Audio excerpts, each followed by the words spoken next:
এটা হলো এই মেয়েটির সৎ বোন। মেয়েটির উপরে খুবই অত্যাচার করে তারা সবাই মিলে। আর এটা হলো তার সৎ মা এবং এটা হলো তার বোনের হবু হাজবেন্ড। আর তারপরে শেষ হলো তার বাবা, যে তার আপন বাবা হয়েও তার প্রতি খুবই নিষ্ঠুর এবং নির্দয়। সে মনে মনে খুবই প্রতিশোধ নেওয়ার আগুনে জ্বলতেছিল। এদিকে সে হয়েছে তার ভালোবাসার একমাত্র পুরুষ, যে হলো এদেশের আর্মির প্রধান। সে যুদ্ধ করার জন্য দেশের বর্ডারে গিয়েছিল। সে তো এসব দেখে তার মাথায় নষ্ট। জিজ্ঞেস করে এসব তোমার কিভাবে হলো?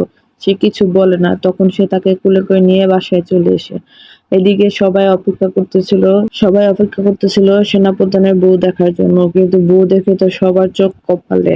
তার বাবা মা তো ভয়ে কুটি হয়ে গিয়েছে। এদিকে মহিলাটা মনে মনে ভাবতেছিল, এবার আমি সবার থেকে আমার প্রতিশোধ নিব। সে কি পারবে লাস্ট পর্যন্ত তার প্রতিশোধ নিতে? ভিডিওটি শেয়ার করুন, কমেন্ট করুন, পার্ট 2।